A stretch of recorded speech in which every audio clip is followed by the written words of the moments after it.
오늘 함께 보실 말씀은 미가 6장 1절에서 16절 말씀입니다.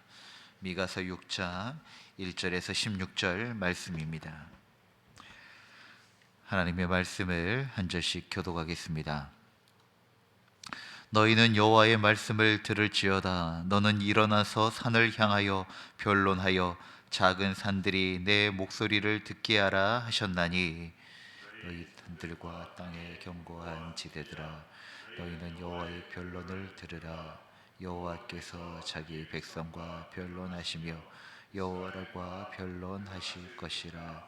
이르시기를, 내 백성아, 내가 무엇을 내게 행하였으며 무슨 일로 너를 괴롭게 하였느냐?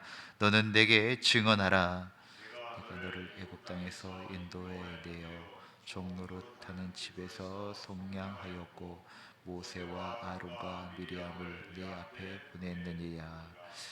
내 백성아, 너는 모압 왕 발락이 꾀한 것과 부올의 아들 발람이 그에게 대답한 것을 기억하며 시딤에서부터 길갈까지의 일을 기억하라.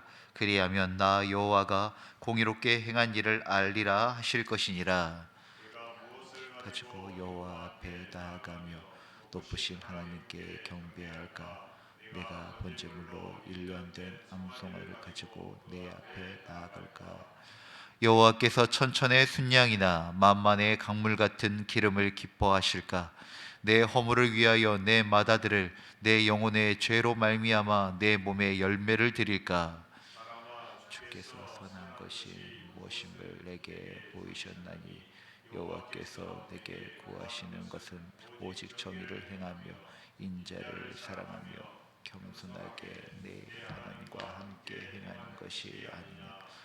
여호와께서 성읍을 향하여 외쳐 부르시나니, 지혜는 주의 이름을 경외함이니라. 너희는 매가 앱이 되었나니 그것을 정하신 이가 누구인지 들을지어다. 아직도 불의한 재물이 있느냐? 축소시킨 내가 만일 부정한 저울을 썼거나 주머니에 거짓 저울추를 두었으면 깨끗하겠느냐?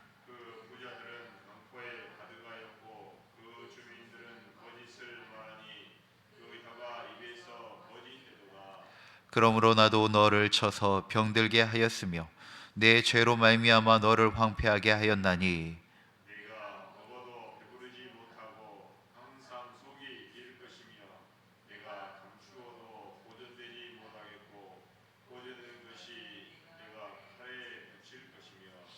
내가 씨를 뿌려도 추수하지 못할 것이며 감람 열매를 밟아도 기름을 내 몸에 바르지 못할 것이며 포도를 밟아도 술을 마시지 못하리라. 오므리의 율례와 아합의 집의 모든 예법을 지키고 그들의 전통을, 내가 너희를 황폐하게 하여 그의 주민을 사람의 조속거리로 만들리라. 너희가 내 백성의 수욕을 당하리라. 아멘. 우리는 신앙의 성숙도에 따라 던지는 질문이 달라집니다. 신앙의 초기에는 나는 무엇을 원하는가? 라고 하는 질문이 크게 작용합니다. 그래서 하나님 앞에 기도할 때도 나의 필요를 구하고 나의 간구에 대한 응답을 원합니다. 그러다가 신앙이 조금 성숙하면 질문이 달라지기 시작합니다. 나의 필요보다 하나님께 응답하는 삶을 살기를 원하면서 이런 질문들을 갖게 됩니다. 내가 무엇을 더 드리면 하나님이 기뻐하실까? 어떤 헌신을 하면 하나님이 더 만족하실까? 이러한 질문들로 바뀌어지게 된다는 것입니다.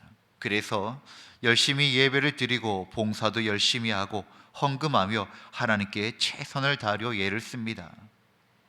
그런데 이것도 하나님 중심이라고 하기에는 부족한 점이 있습니다. 왜냐하면 우리가 누군가에게 선물을 할 때 선물을 받을 대상을 생각하고 선물을 하는 것이 아니라 내가 주고 싶은 선물을 주는 것과 같기 때문입니다. 하나님께서 원하시는 것보다 내가 드리고 싶은 것을 그저 하나님께 드리는 정도입니다. 그래서 오늘 미가서 6장은 아주 분명하게 말합니다. 하나님은 우리가 무엇을 더 드리냐보다 어떤 사람으로 살아가느냐를 보신다라고 말씀하고 있는 것입니다. 하나님께서 무엇을 원하시고 무엇을 바라는지 그것을 정확하게 알고 응답하는 것이 중요하다는 것입니다. 그러기 위해선 가장 먼저 선행되어져야 할 것이 있습니다. 바로 하나님이 어떤 분이신지 바르게 알아야 합니다. 미가서 6장은 하나님과 그의 백성 사이의 법정 장면으로 시작합니다. 하나님은 원고가 되시고 이스라엘은 피고가 됩니다. 그리고 하나님은 먼저 백성들의 죄를 따지기 전에 자신이 어떤 분이신지를 다시 기억나게 상기시켰다는 것입니다. 오늘 말씀을 통해 하나님이 정말 우리에게 구하시는 것이 무엇인지 이 말씀을 통하여 다시 새겨보기를 원합니다. 1절에서 5절까지 하나님은 먼저 은혜를 기억하라고 하십니다. 하나님은 이스라엘에게 질문하십니다. 내가 무엇을 내게 행하였느냐? 무슨 일로 너를 괴롭게 하였느냐? 하나님은 마치 억울하신 분처럼 말씀하고 계십니다.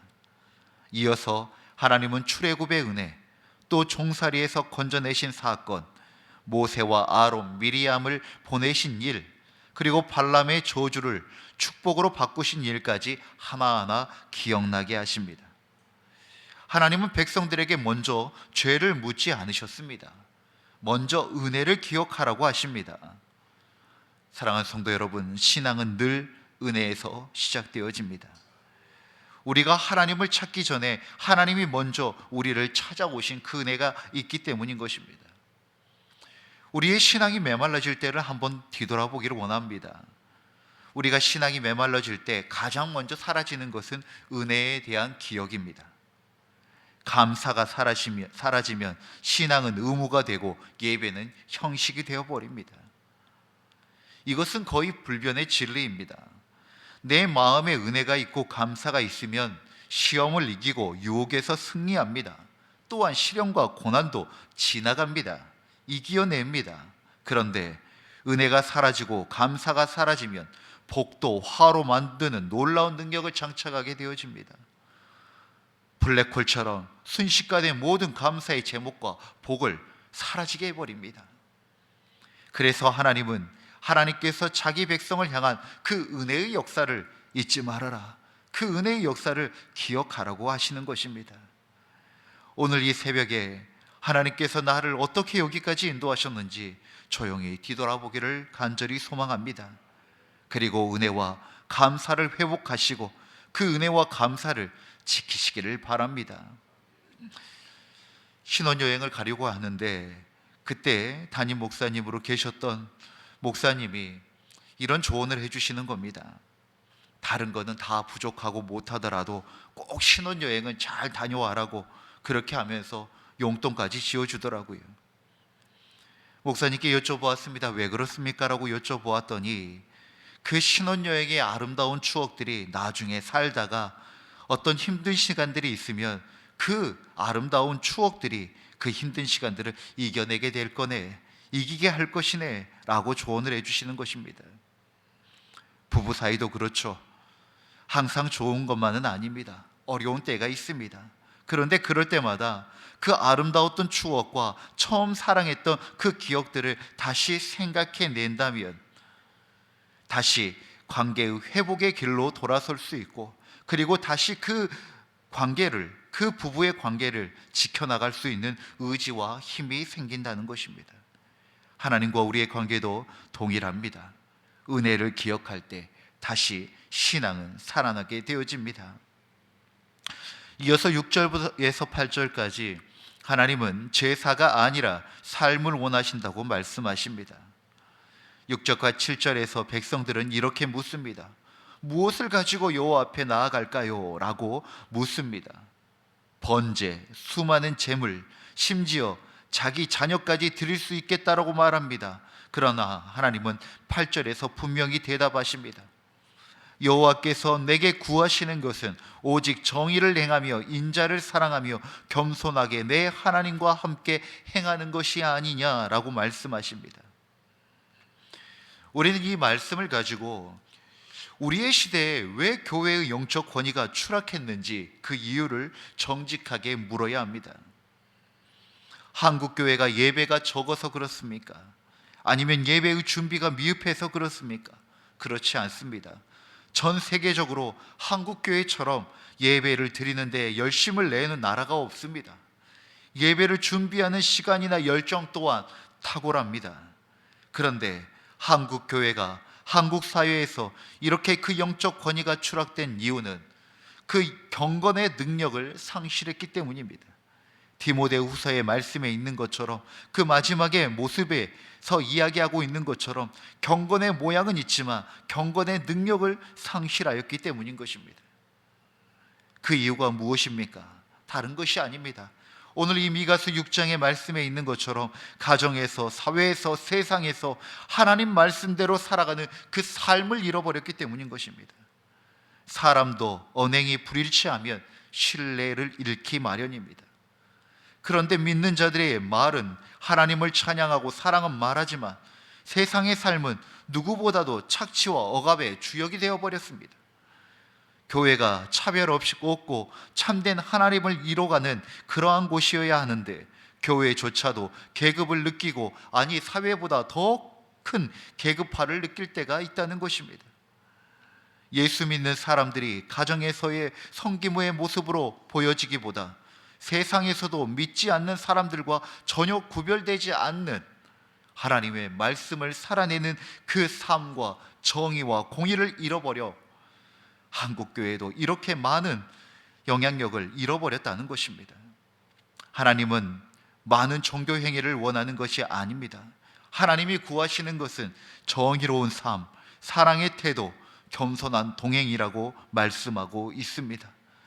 정의를 행한다는 것은 옳고 그름 앞에 타협하지 않는 삶입니다. 인자를 사랑한다는 것은 계산하지 않는 사랑을 기뻐하는 마음입니다. 겸손하게 하나님과 함께 행한다는 것은 내가 주인이 되지 아니하고 하나님을 주인으로 모시는 삶입니다. 우리는 신앙을 자꾸 뭔가를 더 추가하는 것을 생성해냅니다. 그러다 보면 그러한 말들을 자주 듣곤 합니다. 어떻게 말씀에 있는 걸 다 지키고 살아? 적당히 유도리도 있게 살아야지. 사랑하는 성도 여러분, 우리는 그러한 말에 타협하고 그리고 동화되어지며 어느 순간 삶과 예배가 분리되어 버린다는 것입니다. 중세시대의 폐단처럼 삶에서는 하나님께서 기뻐하지 아니하고 죄 가운데 살아가다가 예배를 면죄부로 삼기 시작하였다는 것입니다. 하나님은 예배당 안에 있는 모습과 삶의 모습이 하나 되기를 원하십니다. 하나님만이 아니라 세상도 교회에게 기대하고 있는 모습이 바로 그러한 모습 아닐까요? 하나님의 삶을 담고 그 사랑으로 삶을 살아내는 교회의 모습을 고대하고 있지는 않은 것일까요? 저는 한 가지를 확신합니다. 다시 교회가 예수님을 닮아가고 사랑을 행한다면 부흥의 시대를 다시 맞이할 수 있을 것이라고 하는 확신이 있습니다.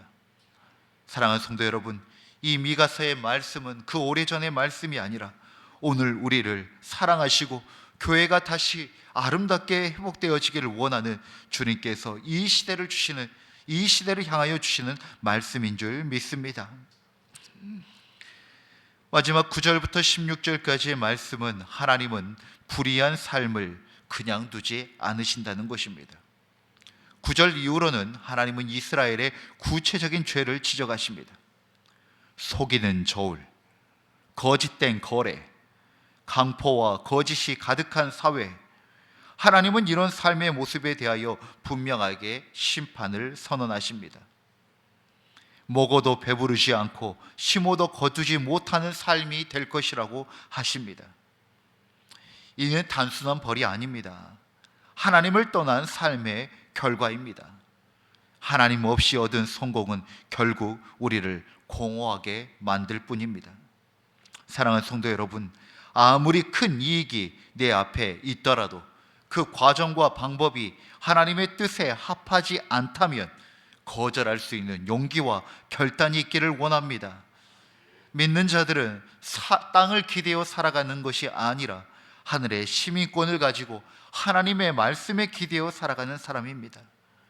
사랑하는 성도 여러분, 한 번만을 경계하십시오. 한 번만 눈 딱 감고 해도 괜찮아, 한 번만 괜찮아, 그 말을 가장 경계하셔야 합니다. 그 한 번은 절대로 한 번으로 끝나지 않습니다. 사랑하는 성도 여러분, 우리의 삶은 어떠합니까? 정직함보다 편법을 택하고 있지는 않는지, 신앙과 삶을 분리하고 있지는 않는지, 오늘 이 말씀을 통하여 다시 뒤돌아 보기를 원합니다. 하나님은 사랑의 하나님이시며 동시에 공의의 하나님이십니다. 모래 위에 집을 짓는 자들이 아니라 정말 말씀 위에, 반석 위에 집을 짓는 우리 모두가 되어지기를 주의 이름으로 축원드립니다. 기도하겠습니다. 은혜의 하나님, 우리를 먼저 사랑하시고 먼저 구원해 주신 은혜를 잊지 않게 하옵소서. 형식적인 신앙이 아니라 삶으로 드러내는 믿음을 살아가게 하시고 정의와 사랑과 겸손으로 주님과 동행하는 하루가 되게 하여 주옵소서. 우리의 말과 행동, 선택 속에서 주님의 뜻이 드러나게 하시고 오늘도 하나님이 기뻐하시는 삶을 살게 하여 주옵소서. 우리의 영원한 길과 진리요 생명 되신 예수 그리스도의 이름으로 기도드립니다. 아멘. 주님이 가르치신 기도로 예배를 마치겠습니다. 하늘에 계신 우리 아버지, 아버지의 이름을 거룩하게 하시며 아버지의 나라가 오게 하시며 아버지의 뜻이 하늘에서와 같이 땅에서도 이루어지게 하소서. 오늘 우리에게 일용할 양식을 주시고 우리가 우리에게 잘못한 사람을 용서하여 준 것 같이 우리 죄를 용서하여 주시고 우리를 시험에 빠지지 않게 하시고 악에서 구하소서. 나라와 권능과 영광이 영원히 아버지의 것입니다. 아멘. 우리의 기도를 주님께 올려드립시다.